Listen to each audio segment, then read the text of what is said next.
yang besar. Engkau Allah yang terlebih besar di dalam kami Tuhan. Dan biarkan Allah yang ada di dalam kami boleh mengubah setiap kehidupan kami. Kami perlu Engkau ya Tuhan, kami perlu kebenaran firman-Mu untuk mengubah kehidupan kami. Kami tidak mau iman kami sama, tetapi kami mau iman kami bertumbuh berakar kuat di dalam Engkau. Sehingga kehidupan kami semakin hari semakin berkenan, semakin hari semakin menyenangkan hati Tuhan. Dan kami mau Tuhan hidup kami hanya bagi Yesus. Bapa, terima kasih Engkau hadir di tengah-tengah kami Tuhan. Terima kasih untuk pujian penyembahan yang sudah diberkati Tuhan. Kami boleh merasakan hadirat Tuhan di tempat ini. Biarlah hadirat-Mu terus melawat setiap kami Tuhan. Tidak ada satupun yang terkecuali, semuanya dilawat oleh Tuhan. Dan ketika kebenaran firman disampaikan, kuasa Roh Kudus bekerja di tengah-tengah kami. Memberikan kami pengertian yang lebih dalam lagi. Untuk kami lebih mengenal dan mengasihi Tuhan di dalam kehidupan kami. Roh Kudus, mari mampukan hamba-Mu yang tidak bisa apa-apa. Dan juga Engkau mampukan jemaat yang Tuhan kasih di tempat ini. Agar setiap kami boleh menerima pesan Tuhan pagi hari ini. Dan menjadikan rema di dalam kehidupan kami. Dan mengubahkan kehidupan kami seturut dengan kehendak-Mu. Berbicaralah Tuhan, kami siap untuk mendengarkan kebenaran firman-Mu. Mari kita semua yang siap diberkati kebenaran firman, sama-sama kita katakan, amin.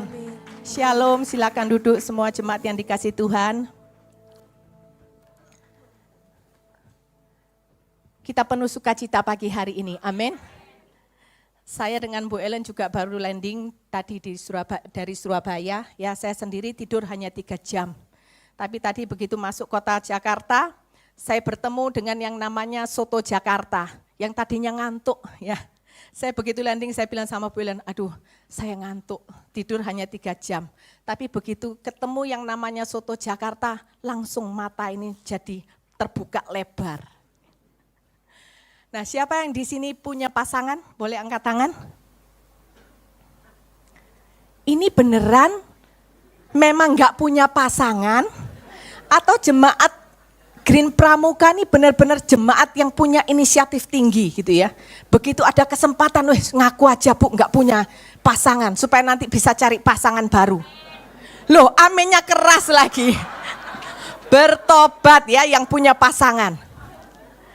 Nah, bicara tentang pasangan, kalau kita ketemu dengan pujaan hati, kira-kira hati kita tuh gimana? Dak dikduk, oh Bapak itu jujur loh. Nanti dikasih bonus sama istrinya Pak. Dak dikduk ya, hati berbunga-bunga. Saya tadi yang ketemu Soto Jakarta aja mata sudah bisa semangat kembali. Apalagi kalau ketemu sama pujaan hati gitu ya. Sometimes memang ketika kita bertemu dengan seseorang yang tepat, dengan seseorang yang kita kasihi, itu bisa mengubah kehidupan kita. Yang dulunya pendiam, tapi ketika bertemu dengan pujaan hati, hati berbunga-bunga, tidak lagi pendiam. Kalau dulu modelnya kayak kuburan gitu ya, sekarang ngomong terus, karena apa? Hatinya berbunga-bunga, hatinya senang. Lihat saudara, ketika kita berjumpa dengan orang yang tepat, orang yang kita kasihi, pujaan hati kita, sadar atau tidak kita sadari, orang itu bisa mengubah kehidupan kita. Betul? Itu pun yang dilakukan oleh Tuhan Yesus buat setiap kita. Tuhan Yesus itu tidak pernah berhenti untuk berusaha menjumpai saudara dengan saya di dalam keseharian kita. Karena Tuhan ingin mengubahkan kehidupan kita menjadi kehidupan yang lebih naik level. Karena Tuhan menginginkan iman kita adalah iman yang naik level. Amin saudara. Itu pun yang dilakukan oleh Tuhan Yesus ketika dia berjumpa dengan seorang perempuan Samaria ya di dalam Yohanes 4. Ketika itu coba kita baca Yohanes 4 ayat yang keempat.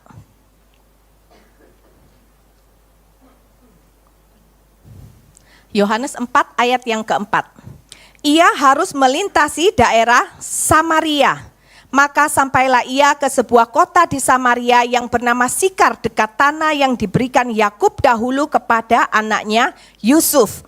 Di situ terdapat sumur Yakub. Yesus sangat, apa saudara?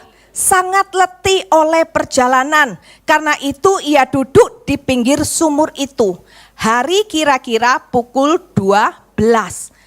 Maka datanglah seorang perempuan Samaria hendak menimba air. Kata Yesus kepadanya, berilah aku minum. Lihat saudara, ya, di dalam perjalanan melintasi daerah Samaria, Yesus ini harus mampir ke sebuah kota di Samaria yang bernama Sikar, ya. Dan pada waktu itu Yesus itu dalam keadaan yang sangat letih. Tetapi tidak pernah menghentikan semangat Yesus sekalipun dia letih karena perjalanan. Yesus masih berusaha untuk menjumpai perempuan Samaria ini. Kita tahu siapa perempuan Samaria ini? Perempuan Samaria ini adalah perempuan yang berdosa, yang dikucilkan oleh orang-orang sekitarnya karena dia tidak hidup benar di hadapan Tuhan. Dia melakukan dosa, dia melakukan kumpul kebo di dalam hidupnya sehingga dia disingkirkan oleh orang-orang sekitarnya. Pada waktu itu ketika orang itu hidup di dalam dosa, dia akan disingkirkan, dia akan dikucilkan. Tetapi Yesus punya satu kerinduan agar Yesus bisa berjumpa dengan perempuan Samaria ini dengan satu tujuan. Yesus ingin ketika perempuan Samaria ini berjumpa dengan dirinya, perempuan Samaria ini kehidupannya diubahkan. Amin, saudara. Ya, kemarin saya dengan tim pelayanan dengan Bu Ellen selesai kita doa penyembahan, ya, kemudian kita ngobrol-ngobrol dengan beberapa orang, ada tante-tante di sana. Tante-tante ini berkata gini, iya nih, waktu itu tante umur 60 lebih tahun, terus tiba-tiba dia bilang, tante ketemu sama pacar tante yang lama, padahal kita sudah terpisah 40 tahun. Kemudian kita bertemu kembali secara tidak sengaja. Enggak tahu caranya gimana, tiba-tiba bisa punya kontak. Noni tahu? Sampai jam 4 pagi loh. Tante itu di depan komputer chattingan sama susu itu. Wah, saya terpesona ya. Saya bilang, sampai jam berapa tante? Jam 4 nih, ya ampun tante, jam 4 itu sudah waktunya kita bangun untuk kita doa pagi. Tante belum tidur, masih asik chattingan. Terus saya tanya, loh memangnya tante ini pinter komputer? Oh enggak bisa nih, tapi gitu. Tante belajar, minta cucu tante ajarin supaya bisa chattingan. Lihat saudara, ya. Ketika berjumpa dengan orang yang tepat, yang tadinya nggak ngerti apa itu komputer, tiba-tiba langsung bisa pinter komputer chattingan sampai jam 4 pagi. Sampai saya bilang sama Bu Ellen, ya ampun tante kalau saya mending tidur aja dah daripada saya chattingan jam 4 pagi. Terus Bu Ellen bilang, iya soalnya kamu nggak lagi jatuh cinta, beda sama tante itu. Yuk setoswe, 60 tahun lebih loh ya. Cinta itu memang tidak memandang usia. Amin. Dan ini pun yang terjadi dengan perempuan Samaria. Ketika dia berjumpa dengan Yesus, kehidupannya itu berubah, saudara. Ya, ketika tadi dikatakan pukul 12 siang kira-kira, kemudian datanglah seorang perempuan Samaria ini menimba air di sumur. Kenapa kok dia ini nimba air pukul 12 siang, lagi terik panas matahari. Padahal wanita-wanita yang lainnya, mereka itu menimba air itu di pagi hari. Kebiasaan mereka menimba air di pagi hari di sumur ya. Sambil menimba air mereka sambil ngobrol ya, sambil chit-chat, sambil gosip kiri, gosip kanan. Tetapi perempuan Samaria ini dia nggak mau datang pagi-pagi karena apa? Dia merasa malu akan dirinya yang berdosa. Dia dikucilkan sehingga ketika jam 12 siang ketika semua orang sudah selesai menimba air, baru dia datang ke sumur untuk menimba air sendirian. Tetapi satu ketika Yesus sedang menanti dia untuk berjumpa dengan wanita yang berdosa. Dan ketika wanita yang berdosa ini berjumpa dengan Yesus, dia tiba-tiba berubah.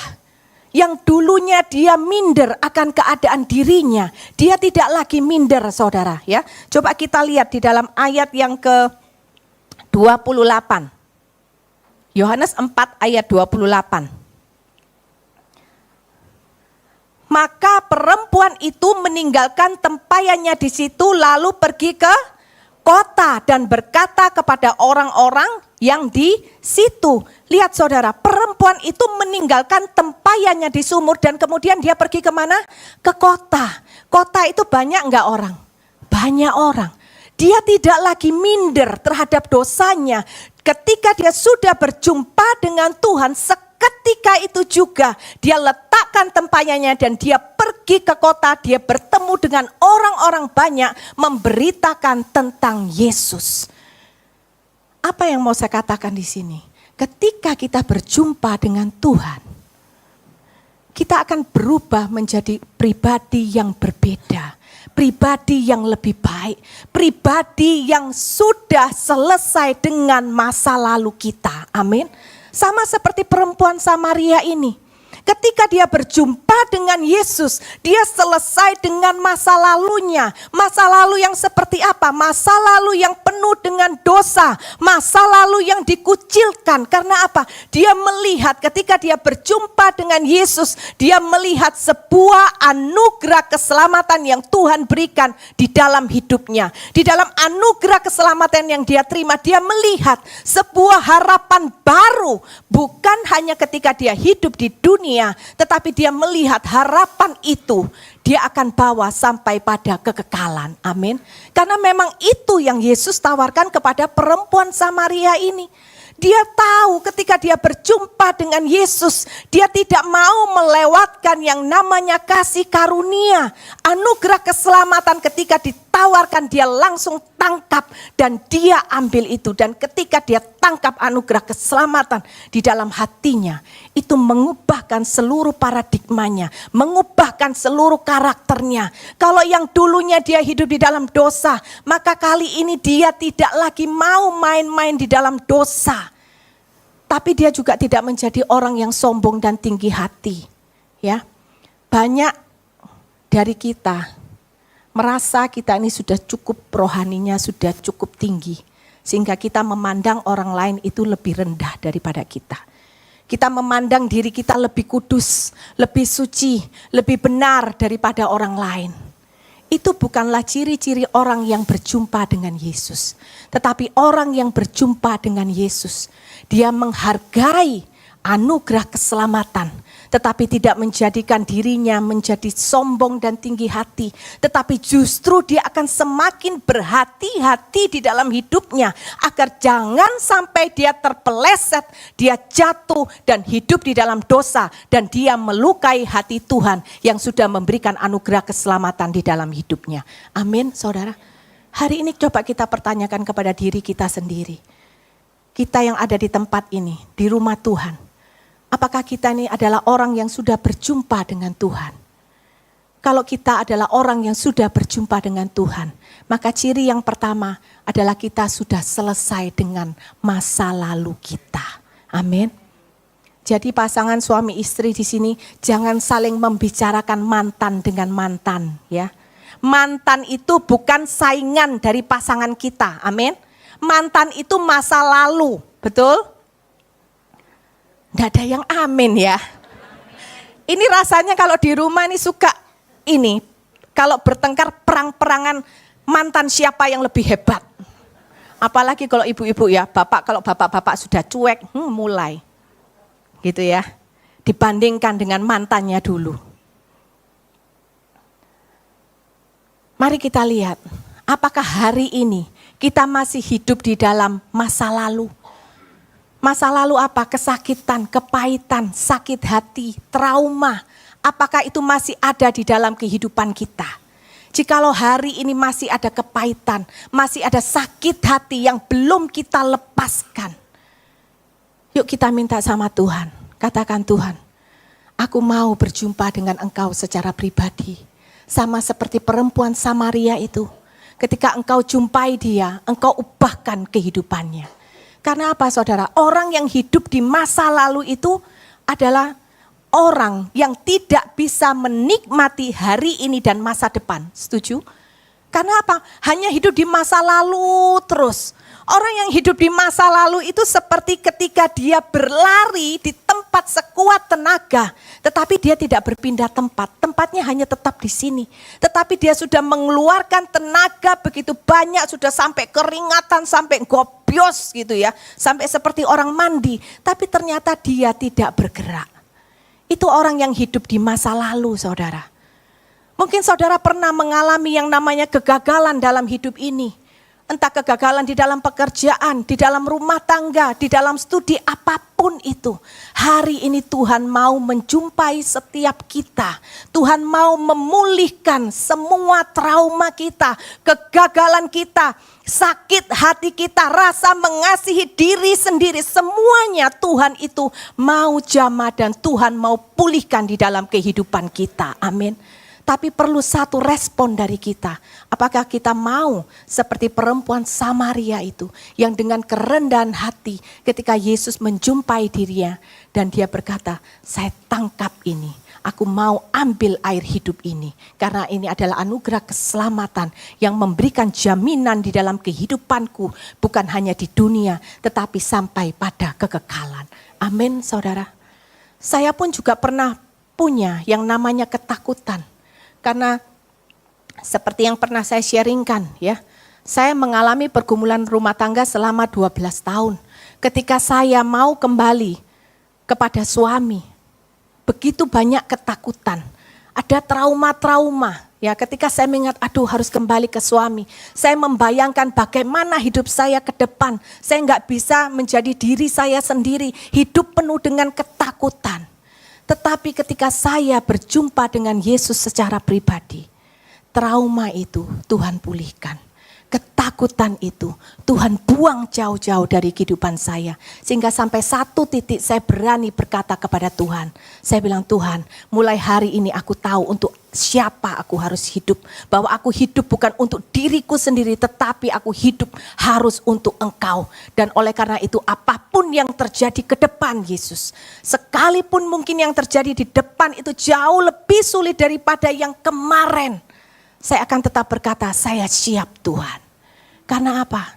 Karena Tuhan sudah memulihkan rasa takut saya, rasa sakit hati saya, kekhawatiran saya, trauma saya.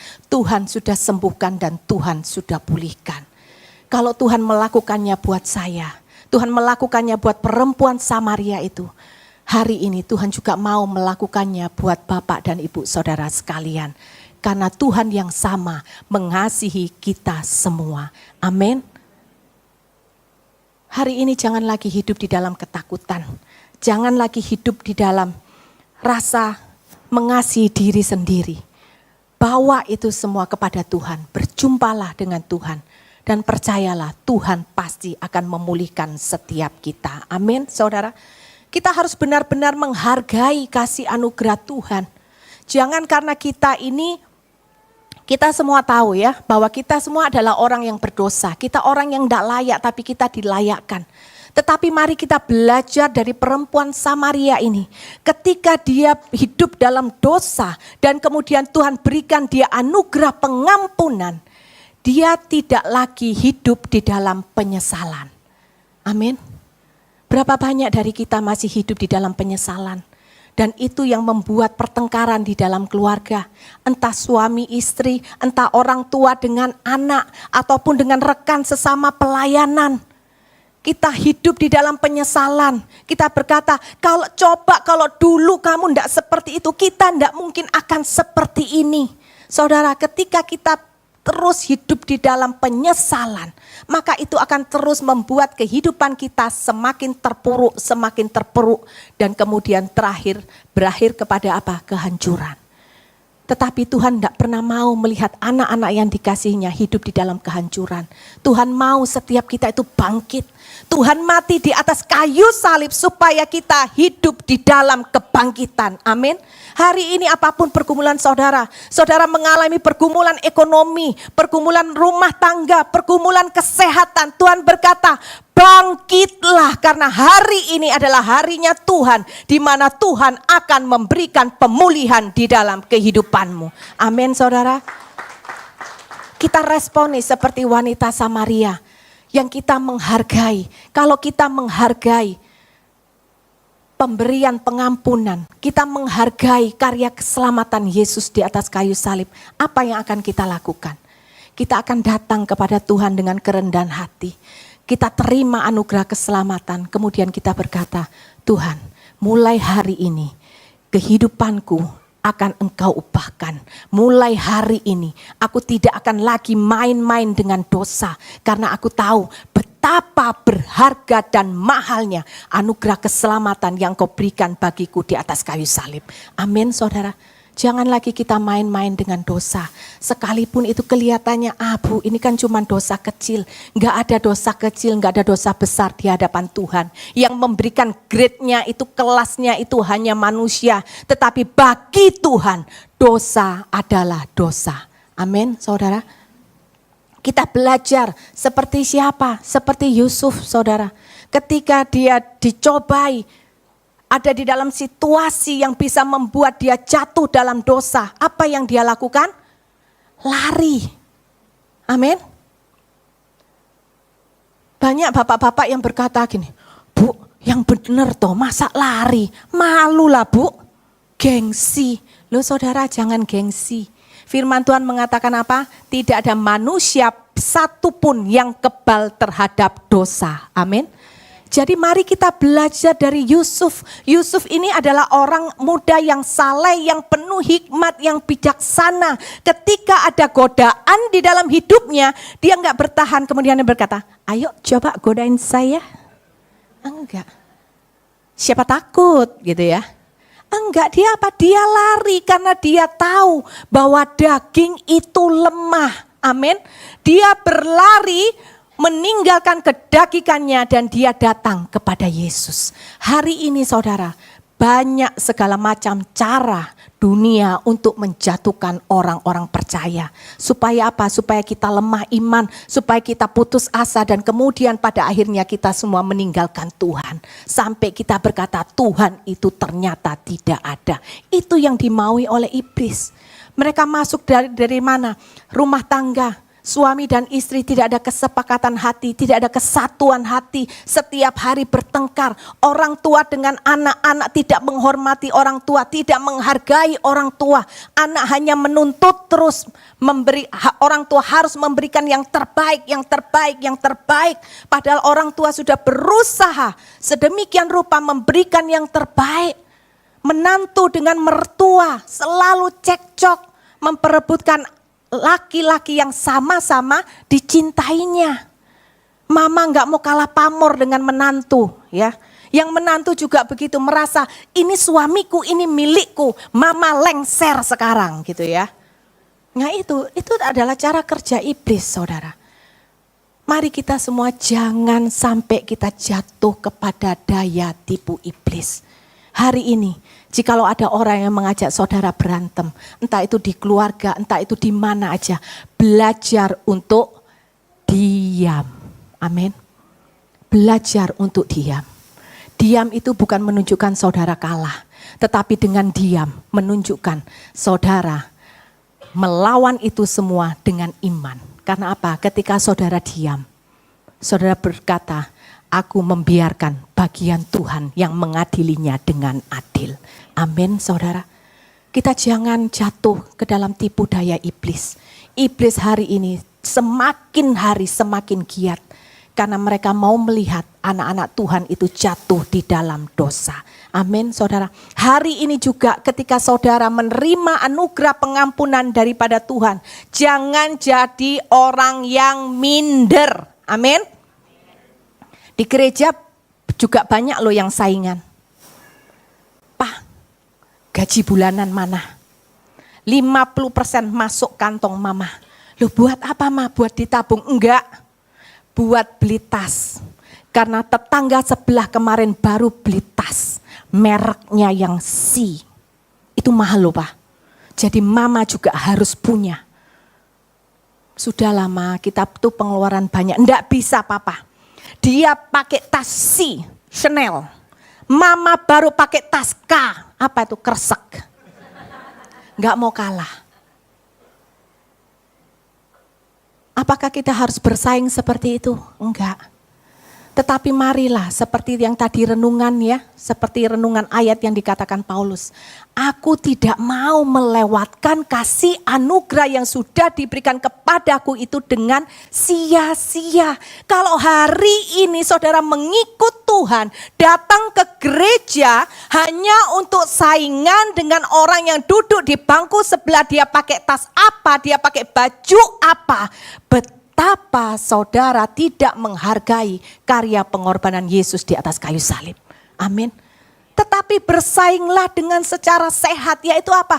Bersaing untuk saling menumbuhkan iman satu dengan yang lain. Untuk saling menopang, untuk saling mendoakan, untuk saling support satu dengan yang lain. Supaya setiap umat jemaat di gereja ini, semua imannya itu naik level. Amin saudara. Jangan lagi hidup di dalam minder. Karena apa? Keberhargaan saudara tidak diletakkan apa yang saudara pakai. Tetapi siapa yang engkau punya dalam hidupmu, itu yang menentukan engkau berharga atau tidak. Selama kita punya Yesus, kita adalah orang-orang yang berharga. Amin saudara. Gak ada loh orang yang mau mati buat kita. Hanya Yesus seorang. Dan kalau kita punya Yesus, artinya kita punya segalanya di dalam kehidupan ini. Amin saudara ya. Hari ini kita belajar. Orang yang berjumpa dengan Tuhan adalah orang yang selesai dengan masa lalunya. Amin. Itu yang pertama. Yang kedua, ciri orang yang berjumpa dengan Tuhan itu adalah orang yang fokus membangun kehidupan rohani. Ya, kita lihat perempuan ini saudara. Kalau dulu dia hidup hanya diong-diongan ya, senang-senang. Apa yang dia senang mau lakukan, apa yang membuat dia senang itu yang dia lakukan. Tetapi ketika dia berjumpa dengan Yesus ya, coba kita lihat di dalam ayat yang ke-14.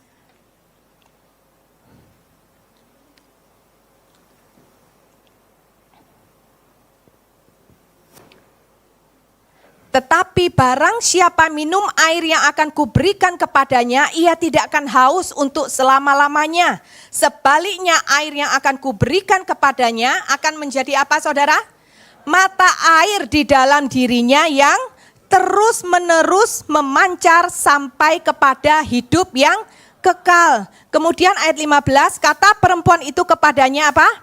Tuhan, berikanlah aku air itu supaya aku tidak haus dan tidak usah datang lagi ke sini untuk menimba air.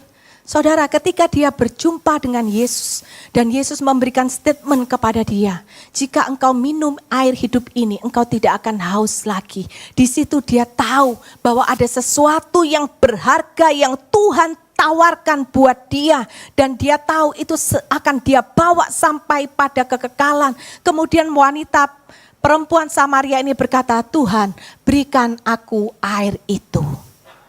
Saudara, orang yang berjumpa dengan Yesus, dia tidak lagi fokus akan hal-hal yang lain dalam hidupnya, tetapi dia fokus untuk mengejar yang namanya kehidupan rohani. Dan percayalah saudara, firman Tuhan mengatakan, carilah dahulu kerajaan Allah dan kebenarannya, maka semuanya akan ditambahkan. Artinya, mana yang lebih kita prioritaskan dalam hidup ini? Kerajaan Allah, kehidupan rohani. Dan sementara kita membangun kehidupan rohani, percayalah kita tidak perlu takut, kita tidak perlu khawatir. Apapun yang kita butuhkan, Tuhan itu pasti akan berikan. Amin. Pasti akan berikan. Karena yang ngomong siapa? Firman Tuhan. Firman Tuhan itu tidak pernah salah. Kalau Tuhan sudah sekali ngomong, dia akan tepati. Tuhan gak pernah salah dalam hidup kita. Amin saudara. Jadi yang Tuhan mau apa? Fokus kepada kehidupan rohani. Kita lihat burung pipit di udara. Mereka tidak pernah menabur, tetapi Tuhan pelihara. Apalagi ketika Tuhan melihat anak-anak kesayangannya begitu getol mencari Tuhan, begitu bergiat di dalam hidupnya mencari Tuhan, membangun kehidupan rohaninya, membangun kehidupannya dengan Tuhan, agar dia punya hubungan yang baik, yang pribadi dengan Tuhan. Apakah kemudian Tuhan itu akan meninggalkan saudara? Tidak. Tetapi seringkali kita ini salah fokus. Kita lebih fokus mencari yang namanya kehidupan jasmani.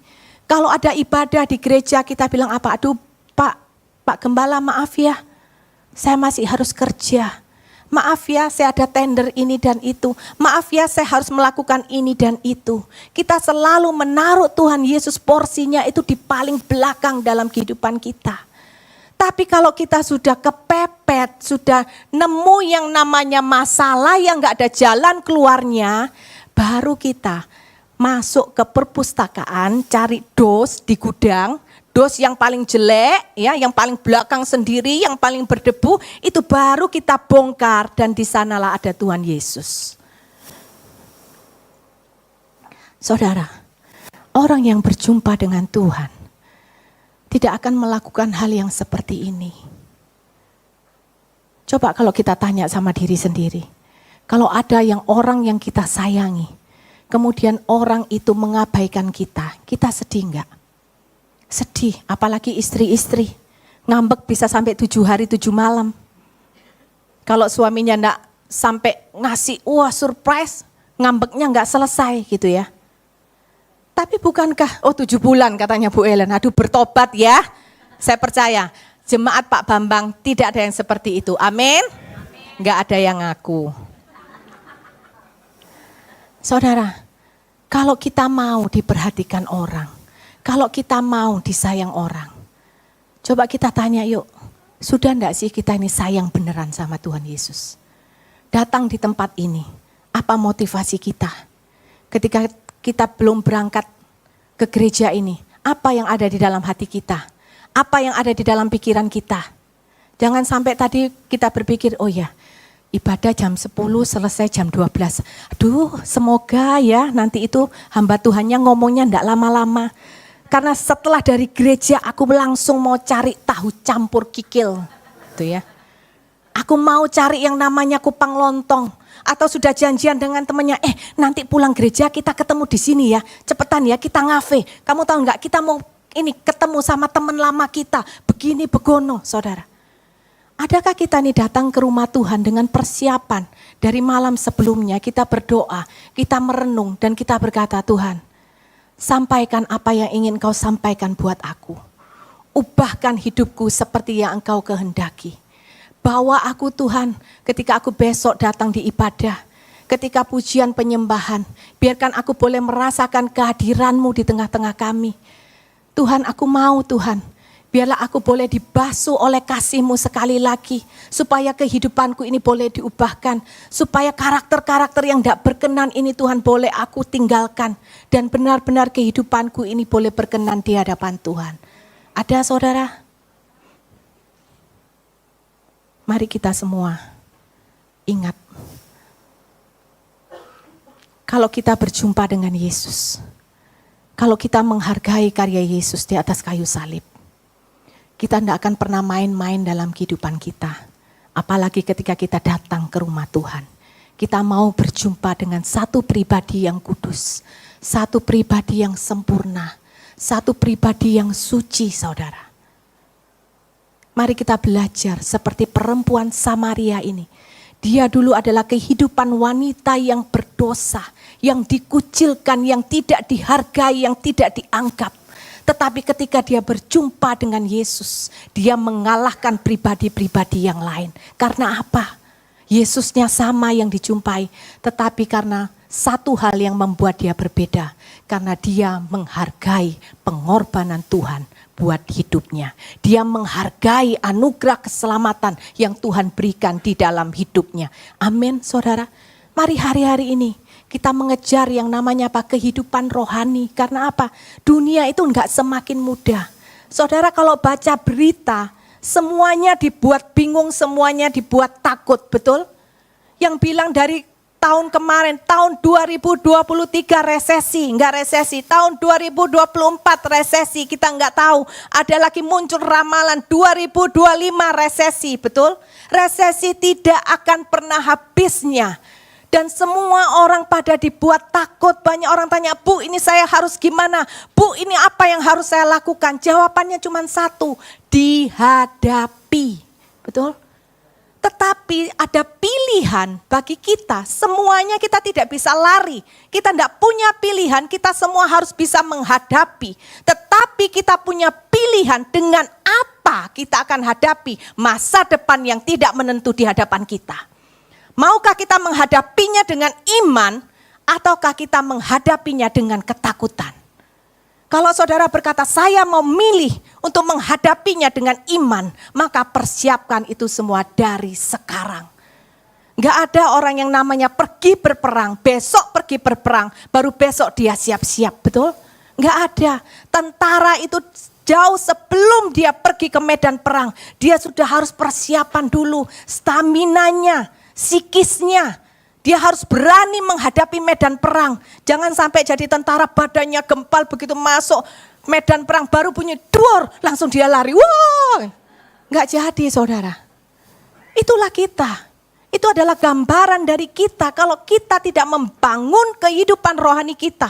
Menghadapi hal yang sekecil apapun tidak akan bisa membuat kita tidur. Betul?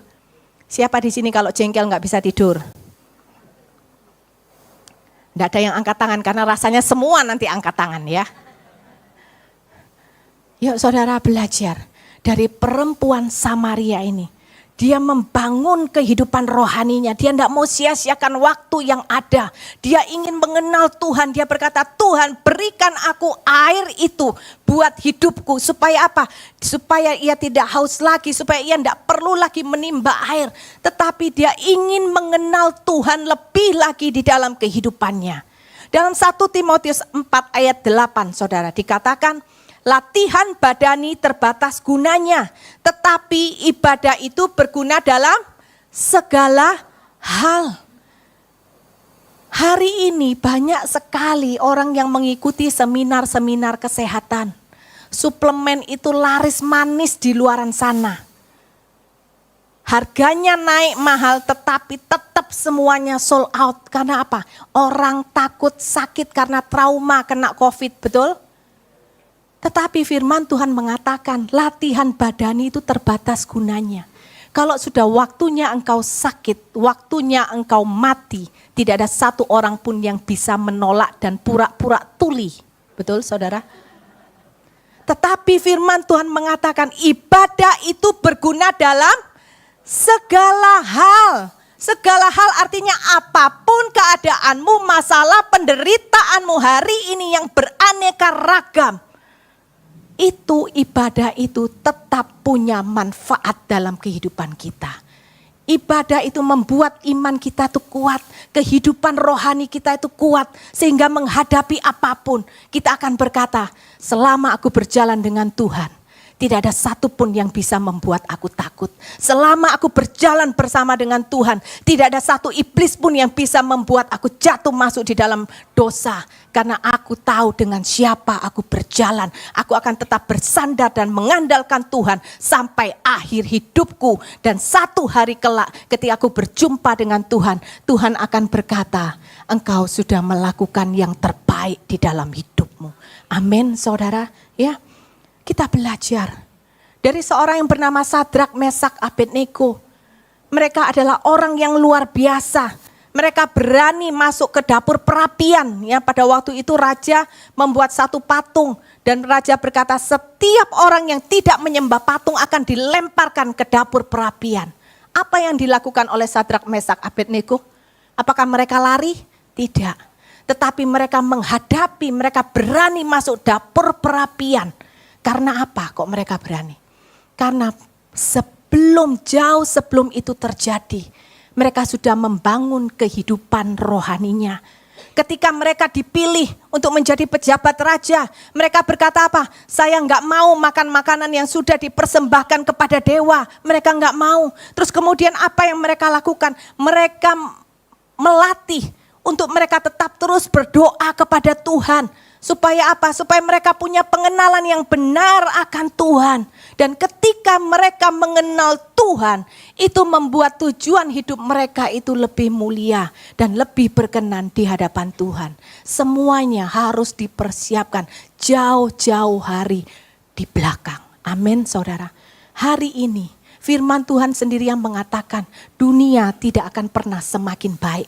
Jadi saudara jangan berharap dunia itu akan semakin baik. Karena firman Tuhan sendiri yang mengatakan dunia tidak akan semakin baik.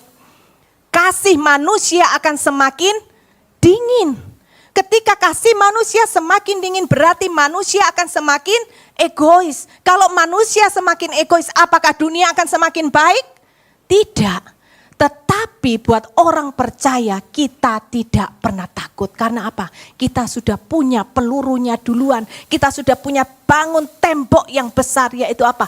Kehidupan rohani saudara dengan saya. Amin, saudara. Mari kita tanya, sudahkah hari ini saya membangun kehidupan rohani yang benar seperti perempuan Samaria yang dulunya orang berdosa, tapi dia jauh lebih maju daripada yang lainnya karena dia bersungguh-sungguh di dalam Tuhan. Amin, saudara. Dan yang ketiga, ciri orang yang berjumpa dengan Tuhan itu adalah orang yang selesai dengan dirinya. Orang yang selesai dengan dirinya. Coba kita tanya, apakah kita selesai dengan diri kita atau tidak? Kita baca dalam Yohanes 4 ayat 39. Dan banyak orang Samaria dari kota itu telah menjadi percaya kepadanya karena perkataan perempuan itu yang bersaksi. Ia mengatakan kepadaku segala sesuatu yang telah kuperbuat. Rupanya apa yang terjadi, saudara? Perempuan ini dia putar halauan. Kalau dulu dia hanya sibuk hanya untuk membahagiakan dirinya. Setelah dia berjumpa dengan Tuhan, dia pergi ke kota dan bahkan banyak terjadi pertobatan. Karena apa? Karena perempuan ini bersaksi kepada orang-orang di kota. Dia menceritakan siapa Yesus itu. Coba kita tanya sama diri kita. Hari-hari ini, setiap hari apa sih yang sering kita lakukan? Apakah yang kita lakukan hanya fokusnya hanya untuk membuat kita bahagia? Apakah yang kita lakukan selama ini hanya fokusnya untuk membuat diri kita senang? Ataukah Tuhan yang disenangkan oleh apa yang kita lakukan? Ibu-ibu hari ini, apakah ibu-ibu masih suka nonton yang namanya gosip? Apakah masih suka nonton yang namanya sinetron? Bapak-bapak hari ini, apa yang engkau baca? Apa yang engkau lihat? Coba kita pertanyakan. Apakah yang kita lihat? Apakah yang kita tonton? Itu juga bisa membuat Tuhan menikmatinya atau tidak. Jika apa yang kita lakukan ternyata tidak bisa membuat Yesus ikut menikmatinya, berarti apa yang kita lakukan itu adalah salah. Amin. Mari belajar.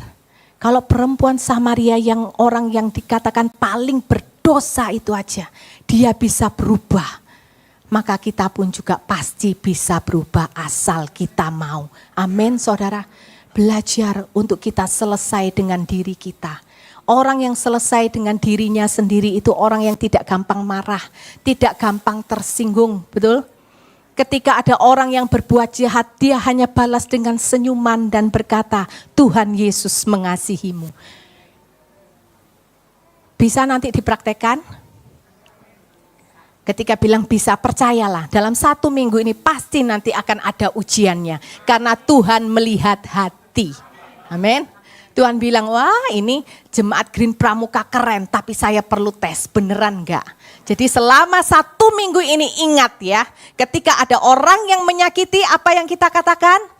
Tuhan Yesus mengasihimu. Amin, saudara. Yuk kita belajar, kita selesai dengan diri kita sendiri. Kalau orang dunia semakin hari semakin jahat, kita berbeda karena kita punya Tuhan. Karena kita sudah berjumpa dengan Tuhan. Orang lain semakin jahat, kita semakin baik. Orang lain semakin tidak peduli, kita semakin benar di hadapan Tuhan. Tidak mudah untuk saya ngomong seperti ini. Tetapi untuk melakukannya diperlukan komitmen segenap hidup kita. Amin, saudara. Gak mudah. Tetapi kalau kita berjalan bersama dengan Tuhan, percayalah Tuhan itu akan berikan kekuatan asal kita mau untuk kita bertindak. Amin, saudara. Orang yang selesai dengan dirinya tidak lagi memikirkan kebahagiaan dirinya. Sama seperti yang dikatakan oleh Tuhan Yesus di dalam ayat ke-34. Yohanes 4 ayat 34. Kata Yesus kepada mereka, apa saudara? Makananku ialah melakukan kehendak Dia yang mengutus aku dan menyelesaikan pekerjaannya. Itulah panggilan dari setiap orang percaya. Sama seperti Yesus, Dia datang ke dunia untuk melakukan kehendak Bapa. Hari ini kita tanya, kehendak siapa sih yang kita lakukan di dalam keseharian kita? Bukankah kita menjadi orang percaya bukan hanya pada waktu hari Minggu, betul? Tetapi setiap hari kita berkata, saya adalah orang percaya. Oleh karena itu kita pertanyakan kepada diri kita sendiri setiap hari, kehendak siapakah yang kita lakukan? Kehendakku, keinginanku, ataukah itu kehendak Tuhan di dalam hidupku? Orang yang selesai dengan dirinya, dia hanya mau menyenangkan hati Bapa. Gaya hidupnya berubah. Yang menjadi fokusnya adalah apa? Hidupku, apapun caranya, apapun resikonya, aku mau hidupku akan selalu menjadi berkat. Amin, saudara. Walaupun aku harus bayar harga, walaupun aku harus berderai air mata, aku tidak akan pernah menyerah. Karena aku melihat kepada Yesus yang terlebih dahulu mati di atas kayu salib bagiku. Kalau Yesus aja mau mati bagiku, maka hari ini aku tidak mau lagi hitung-hitungan dengan Tuhan. Lihat di sekeliling kita, saudara. Berapa banyak jiwa di sekitar kita yang belum diselamatkan. Adakah kita punya hati seperti Yesus mengasihi mereka? Apakah kita punya tangan seperti Yesus yang selalu mengulurkan tangan yang bermurah hati, menolong mereka ketika mereka di dalam kesesakan? Mungkin saudara tidak bisa membantu secara materi, tetapi bukankah kita punya tangan, kita punya mulut, kita bisa berkata, mari aku berdoa buat engkau. Dan percayalah saudara, doa itu punya kekuatan yang luar biasa. Doa itu kuasa Tuhan yang bekerja, bukan kekuatan manusia. Dan ketika kuasa Tuhan yang bekerja, disitulah Tuhan akan mengubahkan orang itu melalui kehidupan kita semua. Amin. Hari ini coba kita pertanyakan apa yang kita lakukan. Mungkin kita sudah pelayanan di gereja. Pemain keyboard ketika main keyboardnya, apakah punya hati bahwa dia punya kerinduan, Tuhan ketika aku main keyboard ini bukan saja karena aku pandai, bukan saja karena aku ahli, tetapi aku mau dalam setiap alunan keyboard yang aku mainkan, di situ boleh membawa jemaat masuk ke dalam hadirat Tuhan. Ketika worship leader berdiri di tempat ini, dia mengajak jemaat untuk bersama-sama menyembah Tuhan. Apakah dia hanya menunjukkan kepiawaiannya, dia bisa memimpin jemaat, ataukah dia punya kerinduan? Tuhan, biar engkau boleh jumpai satu persatu jemaat di tempat ini. Ubahkan kehidupan mereka. Ketika kita melayani pasangan, menyiapkan mungkin makanannya, yang menyiapkan segala keperluannya. Kita melayani anak-anak, melayani teman-teman kita. Apa sih yang ada di dalam hati kita? Karena pelayanan yang sebenarnya bukan apa yang kita lakukan, tetapi berbicara tentang seberapa tulus hatimu dan kasihmu kepada mereka. Amin, saudara. Hal yang sederhana kalau kita lakukan penuh dengan kasih pasti membawa dampak. Dan itulah orang yang selesai dengan dirinya. Sama seperti perempuan Samaria ini. Dia selesai dengan dirinya. Dia tinggalkan semua yang ada di dalam kehidupannya yang lama. Dia pergi ke kota, dia bersaksi. Dan lihatlah terjadi pertobatan yang luar biasa. Hanya karena ada satu perempuan yang dulunya dihina, yang dulunya dikucilkan, yang dulunya ditinggalkan dan dianggap orang yang paling hina. Tetapi dia berlari paling depan untuk mempermuliakan nama Tuhan. Sehingga banyak orang yang memperoleh kasih anugerah keselamatan yang datang daripada Tuhan. Amin, saudara. Mari saya undang para imam musik maju ke depan. Saudara,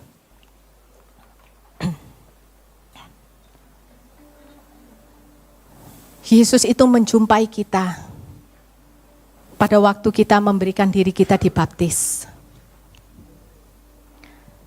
Tetapi Tuhan tidak pernah berhenti sampai di situ. Karena Tuhan tidak pernah puas untuk berjumpa dengan kita. Dan hari ini saudara, sekali lagi Tuhan tawarkan. Maukah kita berjumpa dengan Dia secara pribadi? Maukah engkau seperti perempuan Samaria yang dengan kerendahan hati engkau berkata, Tuhan, sungguh aku bukan orang yang layak, tetapi semuanya karena kasih-Mu, semuanya karena anugerah-Mu, aku boleh mengenal Engkau. Dan bahkan Engkau sendiri Tuhan yang menyediakan keselamatan bagiku. Saudara, sudahkah benar-benar kehidupan kita selama kita mengikut Tuhan? Mungkin ada yang sudah belasan tahun, ada yang puluhan tahun. Benarkah kita ini menjadi orang percaya yang benar-benar berkenan dan menyenangkan hati Tuhan? Ataukah kita masih sering melakukan hal-hal yang tidak berkenan di hadapan Tuhan? Ataukah kita mungkin masih menjadi orang percaya yang selalu hidup di dalam ketakutan? Kita menjadi orang percaya yang hidup di dalam trauma kita. Kita masih hidup di dalam masa lalu dan kita belum bisa melepaskan.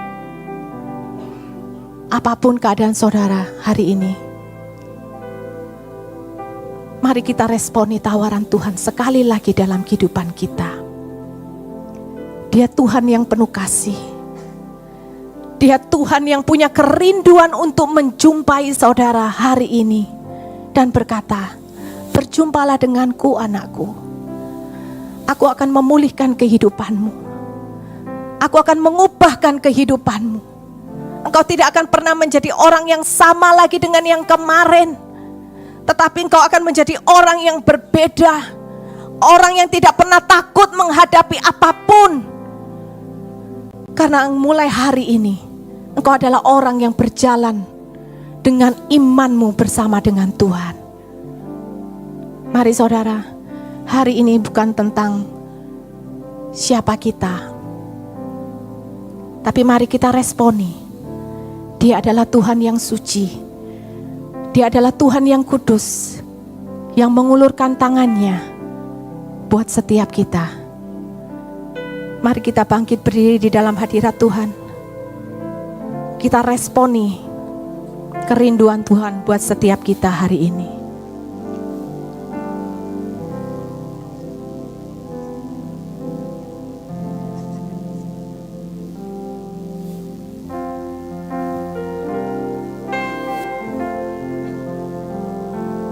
Yakin Kau hadir di sini, ku rasakan kuasa yang tak terbatas. Ku yakin Kau nyata di sini, kemenangan terjadi di sini. Kau hadir di sini.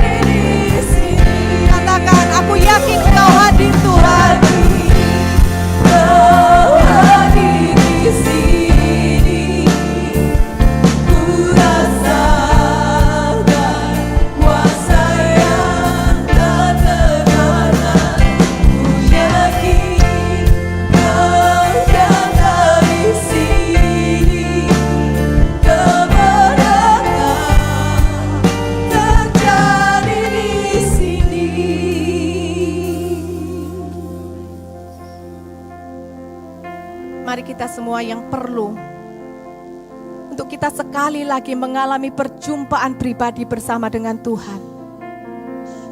Mari kita angkat tangan kita ke atas.